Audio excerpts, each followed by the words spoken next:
to the show. My name's Mavis Robinson, and today I'm joined by Paul Girard. Paul is a lifetime resident of Bourne and a current member of the Board of Trustees of the Bourne Historical Society. And Paul, thank you so much for joining me today. Well, thank you for allowing me to be here. So, I said you're a lifetime member of Bourne. You've lived in Bourne all your life? Were you born in Bourne? I was born in Toby Hospital, Wareham. Okay.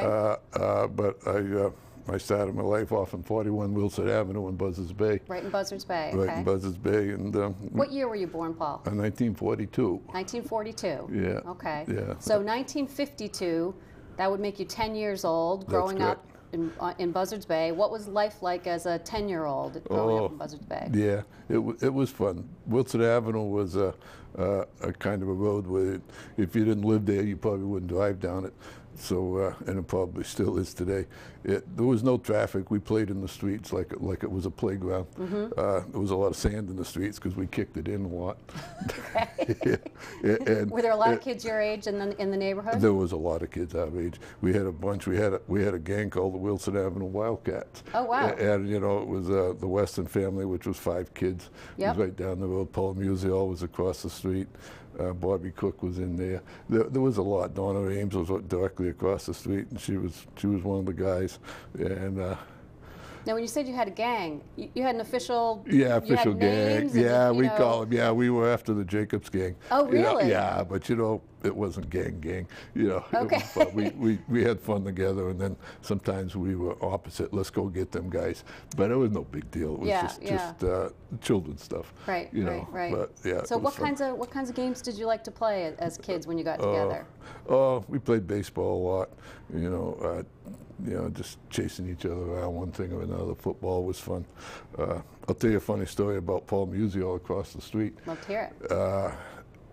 Playing marbles, small kids. We were probably 5 or 6 years old, and when you played marbles, you got the marble in the hole, you kept it. Mm-hmm. You know, and so you could win the other person's marbles. But one day, Paul and I played marbles, and I won all his marbles, took them all. All right. Yeah, so he wasn't very happy. His aunt lived right across the street, which was pretty much our age. She was his aunt, but she was our age. So right next to him was Donna Ames, and he went in Donna's house, come out with another bag of marbles. He says, "Let's go," and I won all those. You won all the marbles. That's where that expression comes from. Yeah, I got all my marbles. Yep. Yeah, but the problem was that Donna found them missing that night. Donna's parents came over to my parents' house, which is right across the street, told the story, and my parents made me give the marbles back. I wasn't very happy. I'd had a great day, and now it was ruined. Sounds like he owes you a bag of marbles. Did you ever make good on that? Well, it's funny, you know, we went our separate ways. We grew up, of course, and we got together a couple times during our lifetime. He moved to Florida, Paul did. Yeah. And, you know, that was that. About 6, 7 years ago, I was taking my bike down the canal road, mm-hmm. Canal access, riding my bike like a lot of other people do. Walking the other way was Paul Musial. Oh, wow. And I said, you know, and I recognized him. I said, "Paul," he goes, "Yeah, you know, we talked." And he says, I just got my aunt Donna's house. She said, "My wife and I are living in it." And he says, "You wouldn't believe it," he says, "but I was in the cellar cleaning up some of Donna's things." And I came across a bag of marbles. Those are your marbles. And I said, "Those are mine."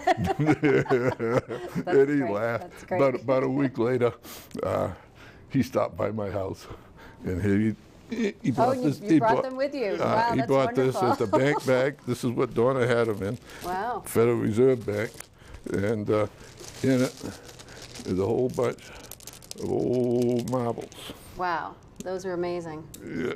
Now, it's funny, you're talking about playing marbles as a kid, and this was a big part of your childhood, but I don't know if kids today even play marbles anymore. I don't think so. Yeah, so that's something that... Although my grandkids have, my grandkids, once in a while, they get them out and lay them across the bed and look them over. They like to look them over. Yeah, they're small, and they're pretty fascinated with the different colors and so forth. So they do like marbles, but no, I don't think marbles, you know, the kids want to get on the little thingies now. Right. Yeah. Well, one thing that I hear people talk about a lot about, you know, childhood today is that kids don't do a lot of unstructured play. You know, what was it like? You know, did you have to report in often when you were playing, or were you sort of leaving in the morning and just coming home for dinner? We did our own thing. You did your own thing? We absolutely did our own thing. Even at night, you know, the old saying of when the street lights come on, come home, that was in effect for myself and most kids. You know, we were gone. We were gone for the day. Yeah. I remember one time a bunch of us were together. We were probably 8, 9 years old, maybe 10 tops. You know, Larry Weston and myself and a bunch of others. We decided to go to Monument Beach, see the kids over there. Okay. The easiest way to Monument Beach from Buzzards Bay is to take the railroad bridge. Take the railroad bridge. Yeah. Were you taking a train? Yeah. No, we were on feet. Yeah. So we kind of knew the schedules of the trains, but trains ran quite often. So even if you did know the schedules, you just go down there by the bridge will come down. Yeah, and there's a walkway in the bridge. Yeah, yeah. We get on the walkway and we head over. Wow. Well, wow. One particular time, Larry Weston and I, we kind of got backtracked, and the rest were ahead of us. They were all bigger than us anyhow. And we were a little distance from the end of the bridge, and the bridge all of a sudden done that shake, and the damn thing started up. Oh, wow. Yeah, oh, and Larry wow. and I, we were going, whoa, you know, I don't think I ever ran so fast in my life. Larry was right with me, you know, and we got to the end of it. It seemed probably like 20 feet up, but it was probably a couple or 3 feet up. Yeah. When we hit the end, boy, we jumped you had to jump for it. Man, we were so scared. Wow. The biggest problem on that was that Larry, as we walked down the tracks with everybody else, realized that he ran so fast that the quarter came out of his pocket. And he complained all the way to Monument Beach. Yeah, Larry. Now, what could you do with a quarter then? I mean, oh, a quarter. You could do a lot. Yeah, Soda was a nickel, or candy bars were a nickel. You could actually buy candy for a penny. So a quarter was a day's worth of fun. So that was a pretty big that loss. was it. Yeah, a quarter was a big deal, but it was in the bottom of the canal at this point. Yeah. And I suppose it still is today. Yeah, that was fun. Yeah. No, I imagine kids these days wouldn't really be able to get away with that. I think that bridge is a lot more closely watched. I think there's probably a lot of cameras around now. Yeah. Back then, the operator was way up top, and there was definitely wasn't any cameras. And you never got caught? Never got in trouble? No. Yeah. You got away with a lot back then. So now you're walking from Wilson Avenue in Buzzards Bay across the railroad bridge, sometimes, or at least one time, narrowly missing, being raised up in the air. Yeah. And so that's a long walk. How many? I mean, that's a couple of miles. Yeah, I'm sure it's a couple of miles. It's probably a mile and a half just to get to the railroad bridge. How long would it take you to make that walk? I can't remember. Yeah. Monument Beach, I remember the stretch from the bridge to Monument Beach was a lot longer than the stretch through Buzzards Bay. Yeah. Yeah. But it was a ways. Yeah. Yeah. And you're just doing that with your buddies? No? Yeah. Yep. Yeah, gang. we just did it. Yeah, we didn't even talk about it when we got home, you know. Probably our parents wouldn't approve of us crossing the railroad bridge anyhow. Right. But we did it. Just don't mention it. Yeah. Yeah, just be quiet, and no questions asked, no answers given. Now Wilson Ave looks like it's right just smack in the middle of the village of Buzzards Bay. Yeah, You've got Buttermilk Bay on one side and the canal on the other. Yeah. Where would you spend the most of your time when you were in your early teens? Oh, yeah. But by the time I was in my teens, my family had sold a house in Wilson Avenue and bought a house on Puritan Road in Buzzards Bay. Oh, okay. And I believe I was in the 3rd grade when that happened, and I spent some time there, but it was around there, you know, bicycling, and we got a little better. We had bicycles. Now, did you have to leave your gang behind when you moved to Puritan Ave, or you kept in touch with them? No, we were always. It's a small village. It isn't very far to go. Yeah. I was in the Jacobs side of the family, the town then, so I was more with Phil and Stanley Jacobs, his sister Barbara Jacobs, Ronnie Haskell. Those people. That's who I hung out with more later on in life. But there was still Paul Musial and the Westons and all that. So 3rd grade, you moved to Puritan Road. Yeah. Where did you go to school? Where was 3rd grade? Third grade actually was Sagamore.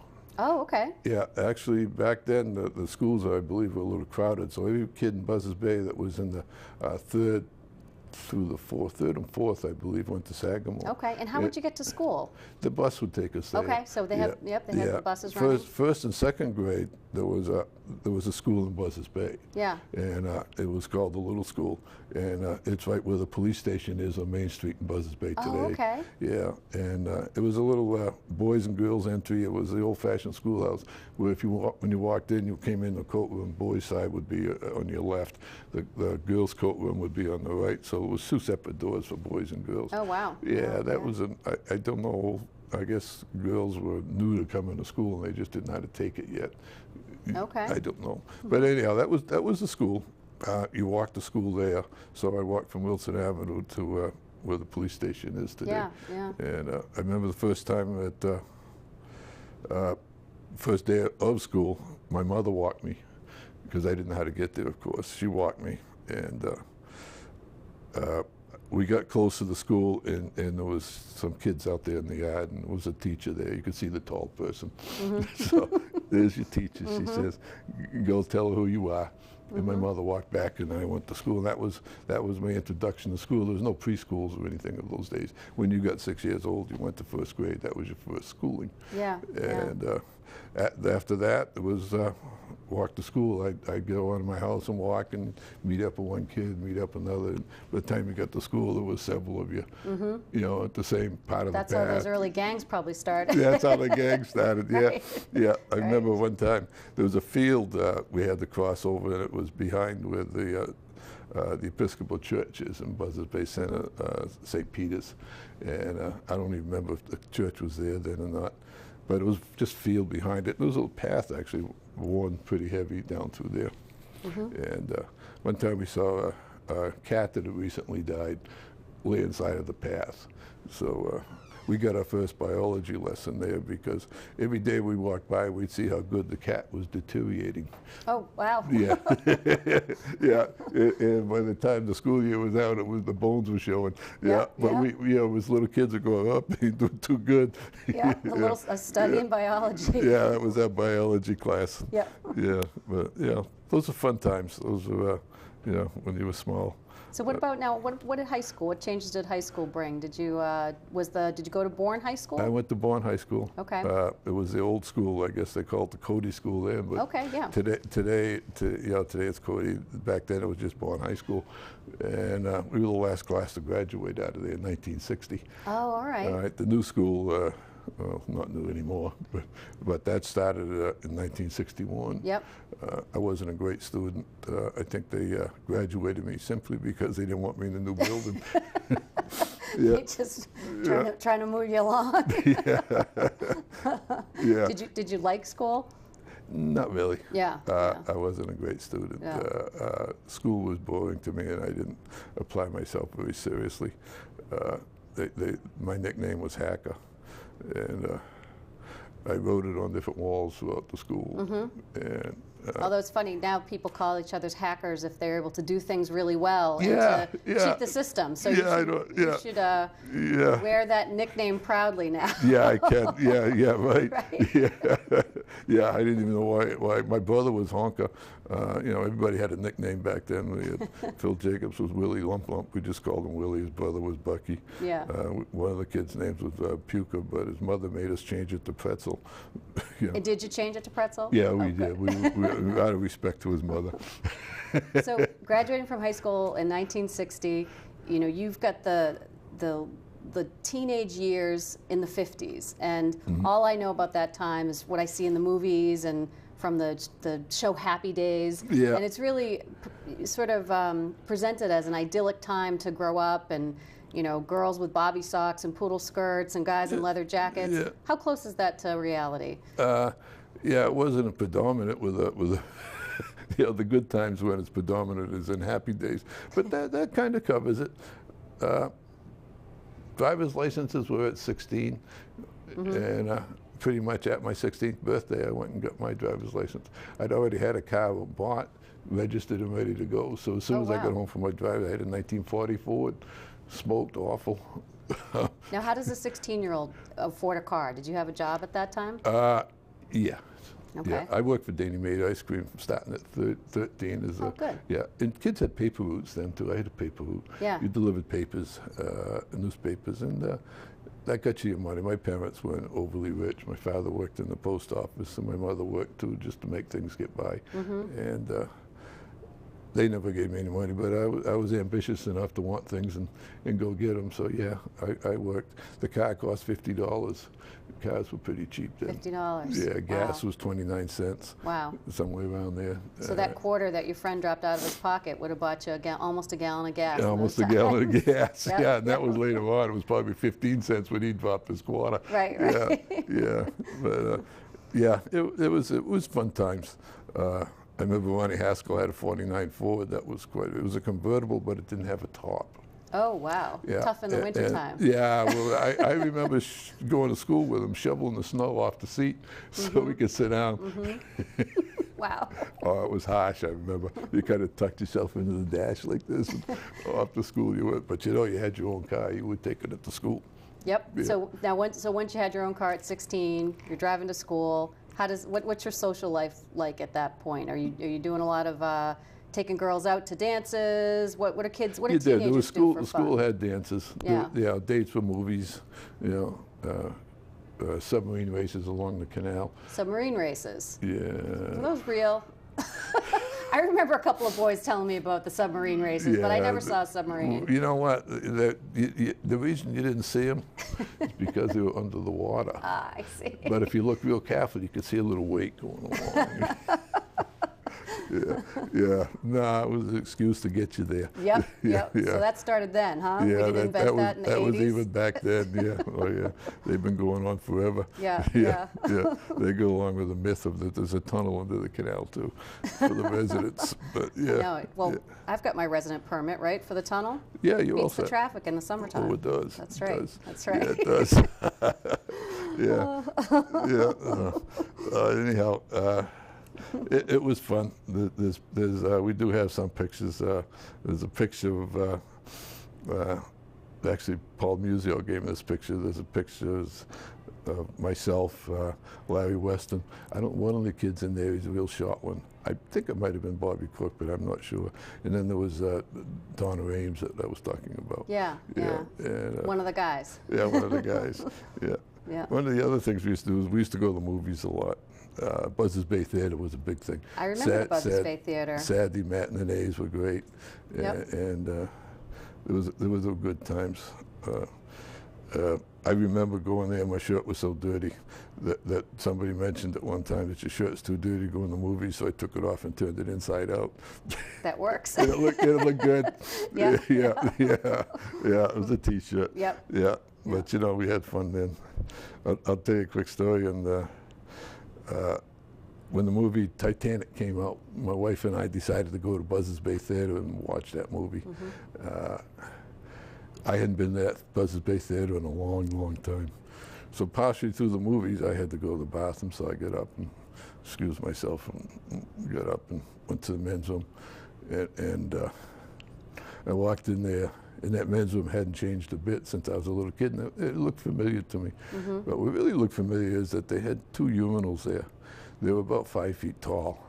5 feet? Yeah, they went down into the floor, and the floor kind of slanted into it, so I guess it was, tile floor, so it made easy cleaning. But they were up there. So when you were a little kid, you walked up to that thing, this thing was way over your head. Right, You flushed it, you had to reach way up right. there again. Yeah. So here I am, I'm an adult now, married, children, and I'm looking at those urinals, I'm going, gee, I've been peeing in those for over 50 years.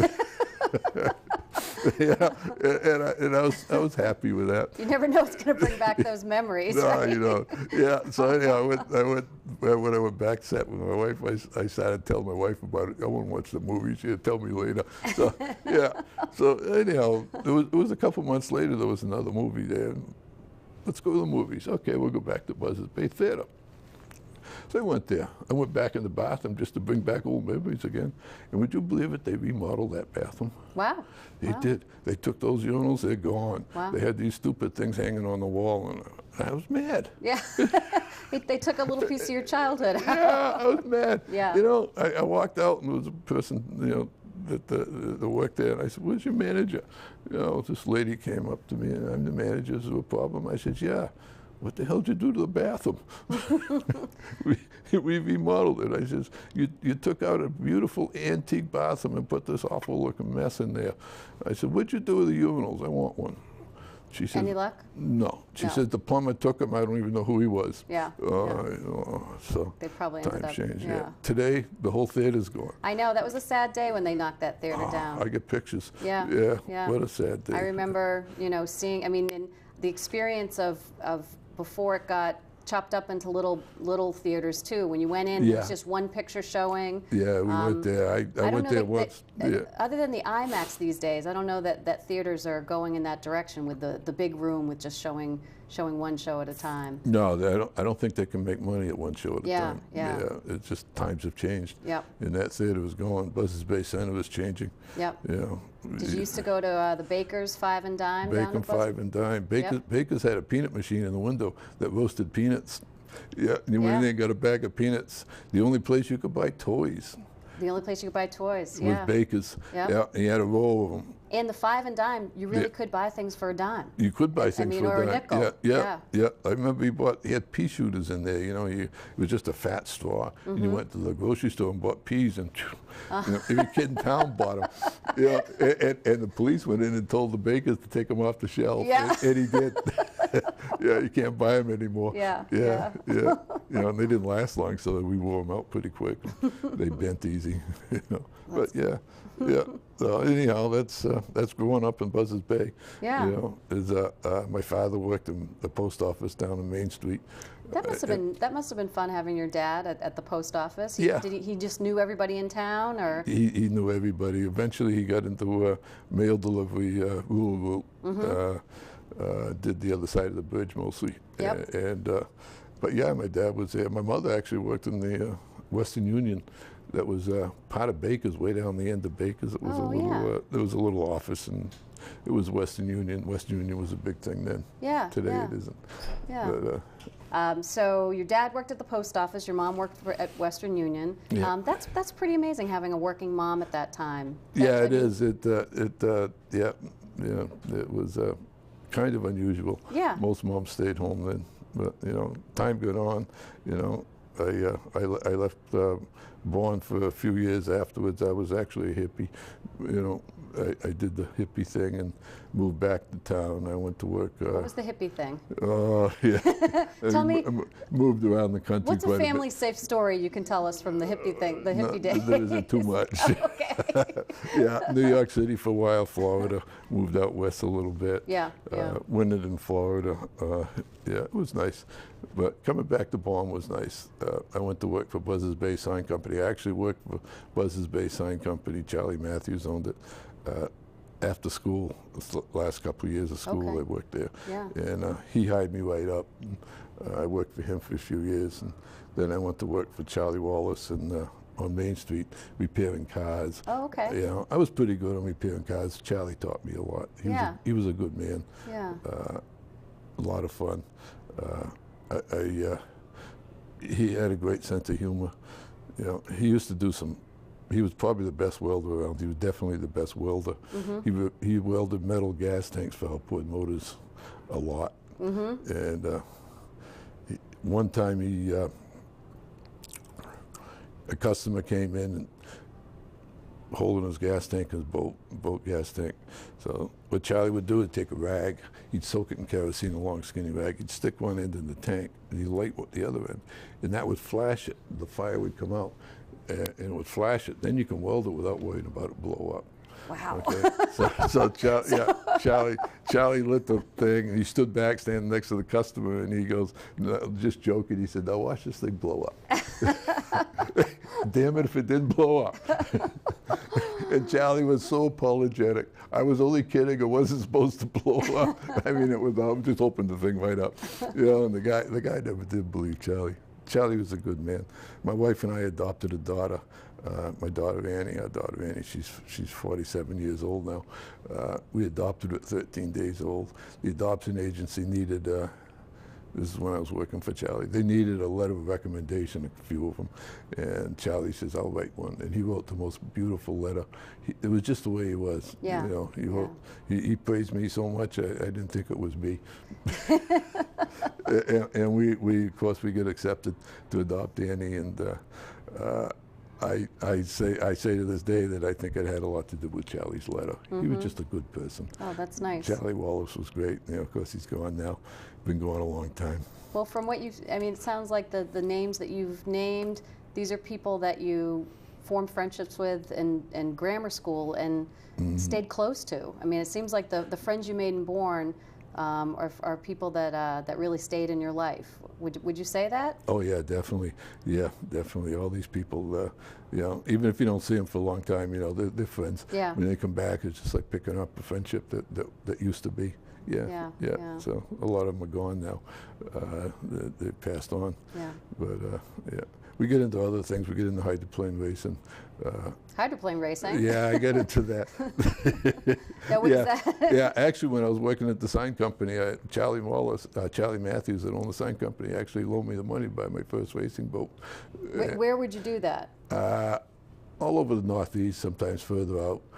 Actually, in 1964, the first year I was racing, was the canal celebration was on, and there was a hydroplane race in the canal. Oh, wow. And I raced in that. That was my first year of racing. Wow, I raced in that. But that must have been quite a sight to see, with the boats going right down the canal. Yeah, it was. It went from the Maritime Academy to pretty close to the Bourne Bridge and back on a 3-lap race. Yeah. And it was fun. I did it for about 15 years. Now, is that something that was common? I mean, I don't think I've ever seen a hydroplane scooting around the water of Little Bay these days. No, you don't. These are national sanctioned competition races. Okay. This wasn't a Yahoo go fast boats. This was strictly competition, and it was good. I participated in national championships. Yeah. I never won one, but I got close, and it was a big thing. I actually held one record. I flipped 3 hydroplanes in one day. Wow. Yeah, all in the same turn. I was racing 3 classes and dumped them all. Wow. Yeah, and it was good. I won a saddle that year. There's a saddle that goes around for the person who can't stay in their boat. And it still goes around today. And this was back in 1970, early 70s. Wow. And but that saddle still gets awarded. It just got awarded again. Yeah. Because I still belong to the associations that did the race, and I keep up with it. Yeah. But I won it that year because of those 3. Wow. I had a good year. I won a lot of races that year, but it was trying. I was trying too hard. Yeah. Well, after racing, I get flipping 3 boats is lucky that you survived that. Yeah. I get into flying airplanes after that. Wow. Yeah. Wow. And I enjoyed it. I remember I was running a used car business. I had a used car business in the late 70s, and a friend of mine come by and he says, "Hey," he says, "you ever think about flying?" I says, "Not really." He says, "Well, the Plymouth Airport's giving one lesson, $5. Let's go." I said, "Yeah, let's go." So we did. Yeah. I got about 6 hours of flying in, and a plane came up for sale, and I bought the damn thing. Yeah, a Cessna 172. Wow. Yeah, and I got my license on that. I hired an instructor, by the hour. Yeah. To finish it off, you had to have at least 30 hours of flying in, half with an instructor and half solo, to get a license. And I got my license on it, and for a few years, we really enjoyed that Cessna. Wow. I even took the family to Florida. My youngest was such an infant that my wife had him in a little seat in front of him, and she was bottle feeding him and changing his diapers. Well, the other 2 kids in the plane, all the way to Florida. Well, the other 2 sat on suitcases in the back. They were all small. Wow.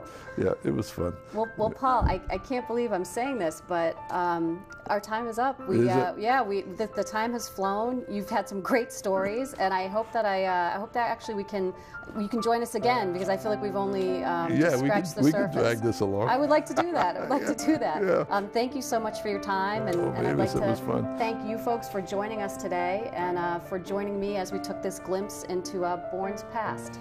Thanks so much.